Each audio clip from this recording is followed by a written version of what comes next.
cette semaine à Scolaire Le Monde On est au Vieux-Port de Montréal pour voir le spectacle Lucia du Cirque du Soleil.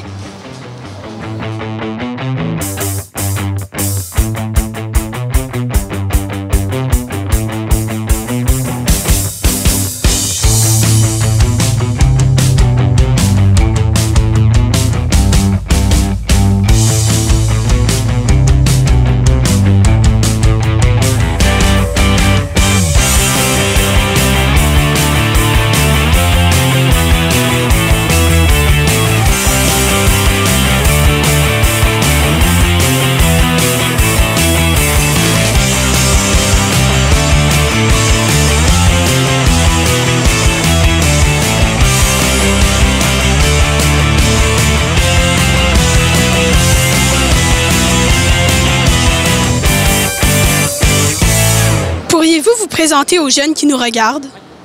Alors bonjour, moi c'est Lucas, je viens de France et je fais les anneaux chinois et le mât chinois sur le spectacle Lucia du Cirque du Soleil. Ça fait depuis 2021 que je suis sur Lucia et avant j'étais sur Cristal du Cirque du Soleil aussi. J'avais fait la création pendant 3 ans. Donc voilà. Salut, moi je m'appelle Stéphane Beauregard, je fais également les anneaux et le mât avec Lucas et j'ai fait l'École nationale de cirque ici à Montréal et c'est ça, je performe avec le Cirque du Soleil depuis quelques années déjà.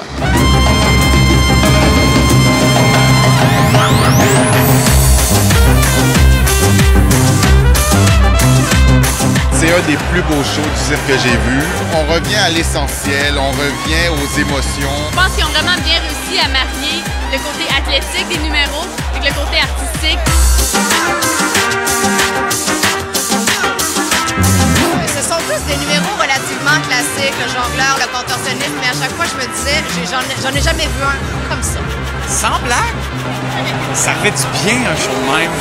Quel rôle avez-vous dans le spectacle Lucia? Bon, on avait déjà répondu à la question, pardon. Du coup, moi, je fais anneaux chinois et mât chinois, donc acrobate. Les anneaux chinois, c'est ce que vous venez de voir à l'entraînement, où on fait de l'acrobatie à travers des anneaux. Et le mât chinois, c'est 2 poteaux de 6 mètres de haut qui sont recouverts d'un caoutchouc. Et on saute d'un poteau à l'autre, on fait des acrobaties sur le poteau, l'homme drapeau, des choses comme ça. Oui, également, je suis avec Lucas pour l'acrobatie. Mais dans le spectacle, on fait les anneaux chinois déguisés en colibri. Et puis le mât, on est des lézards. Et puis sinon, on fait de l'acting sur la scène pendant tout le spectacle. Tout ça.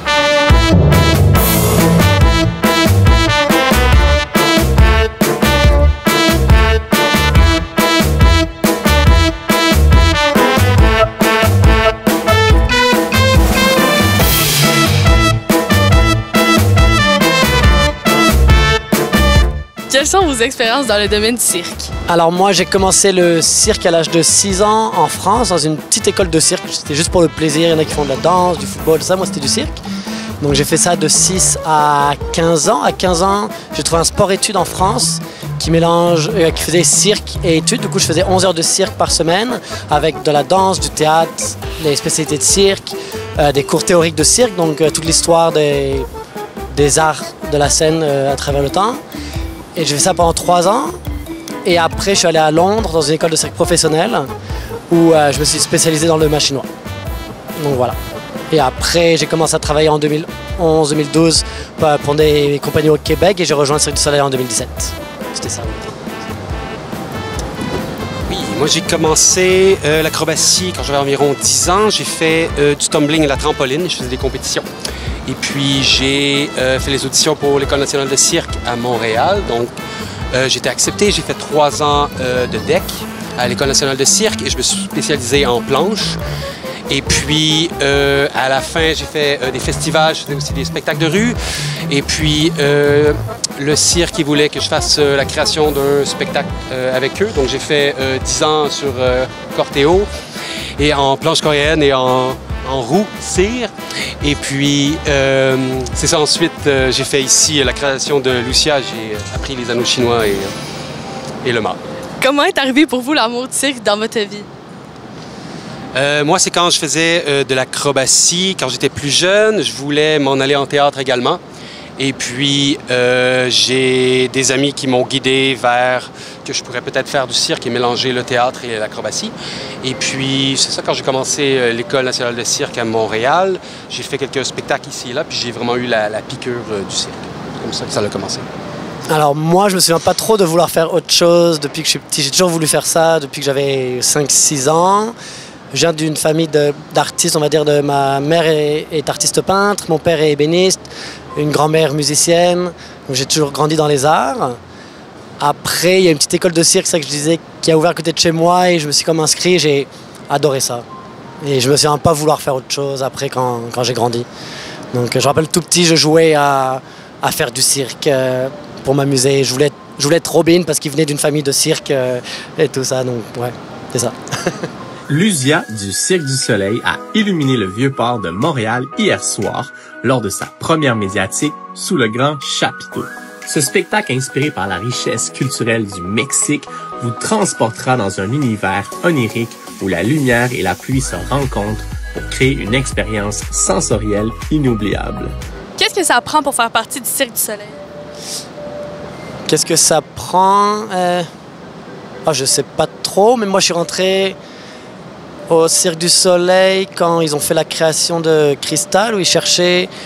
J'avais déjà travaillé avec les metteurs en scène de Cristal, et ils connaissaient... Je faisais partie d'un groupe, et ils ont voulu ce groupe-là pour faire partie. Après, sinon je dirais beaucoup de travail, d'être passionné, de croire en ce qu'on veut faire, de la chance d'être là au bon moment aussi, parce que des fois ça arrive que même si tu as le talent qu'il faut et qu'ils t'aiment bien, ils n'ont peut-être pas une position pour toi à ce moment-là. Je pense que c'est vraiment spécifique à ce qu'eux ils recherchent selon le spectacle, et toi, ta discipline, que tu es déjà un expert en telle acrobatie. Donc eux ils recherchent vraiment, ça peut être aussi selon la grandeur que tu es, le visuel que tu as aussi.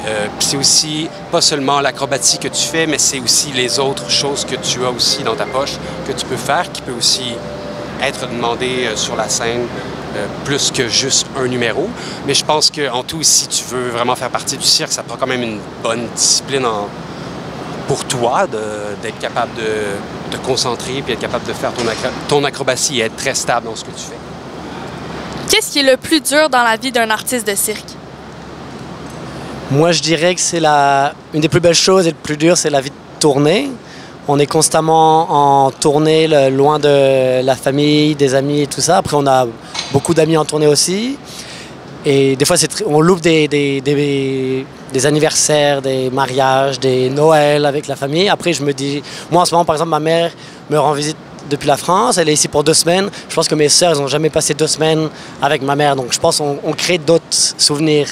Donc, autant c'est difficile, mais du coup, on fait d'autres choses. Où ma mère, elle voyage à travers le monde pour venir me voir. Donc, autant c'est difficile à tourner, ça apporte des belles choses. Donc, mais ouais, je dirais que la vie de tournée, moi, ça fait depuis 2011-2012 que je tourne. Donc, 14 ans. Et des fois, je trouve ça fatigant, mais j'aime encore ça.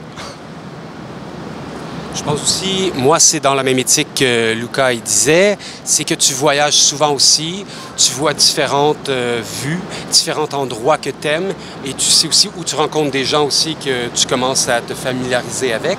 Puis souvent, tu sais que tu vas devoir les quitter dans 1 mois, 3 semaines. Fait que tu rencontres beaucoup de gens, d'endroits, de places que tu aimes bien quand tu es en tournée, puis que tu sais que il va falloir que tu quittes à un moment donné.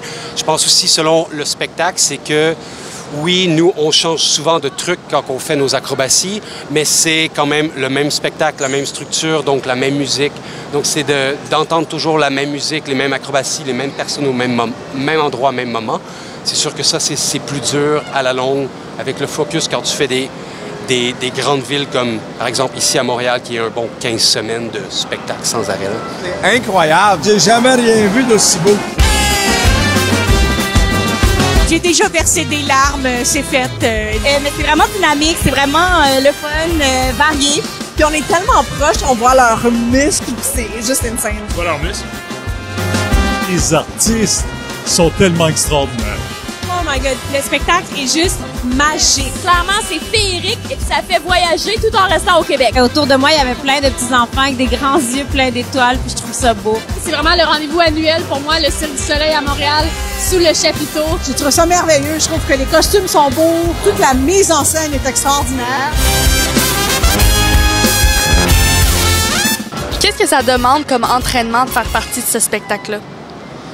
Donc, nous, notre routine d'entraînement, nous qui font les anneaux chinois, on se retrouve aujourd'hui, cette semaine, notre première journée de la semaine, c'est le jeudi, mais normalement, les lundis, mardis sont nos journées de congé et le mercredi est notre lundi. Donc, c'est notre premier jour de la semaine. Donc, en général, on a un entraînement le mercredi et après, on a 9 spectacles par semaine. Et après, en plus d'entraînement d'anneaux chinois, on est plusieurs à faire par exemple des workouts de jambes pour être sûr que nos genoux, nos chevilles restent en santé. Il y a plein de monde qui continue à s'entraîner pour être sûr qu'ils restent à leur niveau ou pour essayer de développer de nouvelles choses. Je pense que chaque personne a besoin de choses différentes pour eux. On a des corps différents, on a des façons de passer différentes aussi. Il y a des gens qui vont avoir besoin de plus de s'entraîner physiquement, d'autres de s'étirer plus, d'autres de focusser plus sur leur discipline, faire plus d'entraînement spécifique. Ça dépend vraiment aussi de l'état que tu es aussi, puis où tu veux aller toi en tant qu'artiste acrobatiquement et dans le spectacle aussi. Est-ce qu'il y a un grand risque de blessure? Un grand risque de blessure, je dirais que non, les blessures arrivent, mais tout ce qu'on fait est contrôlé. Donc on a pratiqué chaque mouvement des centaines de fois, des milliers de fois. Après voilà, on n'est pas des robots, l'erreur arrive et des fois ça peut être une erreur, pas forcément de ta faute, ça peut être la faute de quelqu'un d'autre, les erreurs arrivent. Après, par exemple, si on met une nouvelle figure dans le spectacle, on l'entraîne avant. Dans des lumières neutres, par exemple. Après, on va l'essayer avec le costume, on va l'essayer avec les lumières de spectacle, avec la musique, juste pour être sûr qu'une fois qu'on le met en spectacle, on est prêt. Par exemple, il y a un numéro de balançoire russe dans le spectacle et ils font de la voltige très haute. À chaque fois, ils s'entraînent avec une longe de sécurité et avant d'enlever la longe, ils auront fait des centaines et des centaines de sauts avant de se délonger, comme ça. Donc, il y a des risques de blessures, mais on les minime par le non-entraînement et ce qu'on met sur scène, c'est ce qu'on maîtrise. C'est comme Lucas il disait, on fait beaucoup d'entraînements spécifiques aussi. Donc, on sait à peu près toujours comment les choses y peuvent aller. On fait aussi beaucoup de renforcement, d'entraînement physique aussi. Et on est aussi bien entouré avec les athlétiques, les physiothérapeutes, les masseurs. On est quand même une bonne équipe alentour de nous aussi pour nous guider dans tout ça. Donc, c'est je pense, un peu comme n'importe quel travail aussi. Comment ça se passe, la cohabitation avec les artistes de différents pays? Très bien. Moi, un exemple que j'aime beaucoup dans notre spectacle, par exemple, on a des enfants en tournée, des artistes ou des techniciens qui ont des enfants. Il y a certains enfants qui ont 5 ans et ils parlent déjà 3 langues. Il y en a un, il parle français, anglais et espagnol. Ses parents sont français, mais il a appris l'anglais pour pouvoir parler avec l'enfant russe ou l'enfant chinois. Donc comme ça, ils peuvent parler ensemble et maintenant, il apprend l'espagnol. Donc, moi, je trouve que c'est un très grand enrichissement de pouvoir travailler avec des gens de partout dans le monde. Oui, c'est ça, c'est très multiculturel. Autant, c'est ça que nous, en ce moment, on est dans notre pays, plus ou moins. Bien, plus que la tournée va, plus qu'on est dans des pays différents où d'autres artistes viennent aussi. Donc, ils nous partagent leur culture peu importe où on est. Puis quand on va dans leur pays, bien, on voit exactement leur culture puis comment les choses se passent aussi dans leur pays. Fait que c'est une bonne échange comme ça, une échange internationale qui continue sans arrêt aussi. Quels sont vos plus grands rêves en lien avec votre métier? Mes plus grands rêves? Je pense que mon plus grand rêve en tant qu'artiste de cirque, c'était de rentrer au Cirque du Soleil. Donc, je pense que je suis en train de vivre mon plus grand rêve. Donc, ouais, je pense que c'est ça pour l'instant. Oui, non, je pense que juste le fait d'avoir une scène incroyable comme ça, la scénographie d'un spectacle comme ça, avec la musique, les lumières, un public qui est comme ce chapiteau qui peut avoir 2500 places, que le chapiteau peut être aussi rempli tout le temps, c'est déjà un grand rêve de pouvoir jouer devant autant de monde presque à tous les jours. C'est déjà assez incroyable d'avoir pensé à faire ça, à concevoir une compagnie comme ça.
pas ce que vous manquez.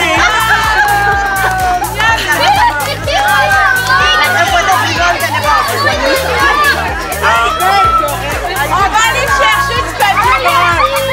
Je sais pas ce que je vous ai fait pour être entarté, mais je pense que je vous comprends parce que parmi tous les profs, je suis pas mal le plus tarte de la gang. Mais l'an prochain, on vote pour qui? Ah, Valérie, hein?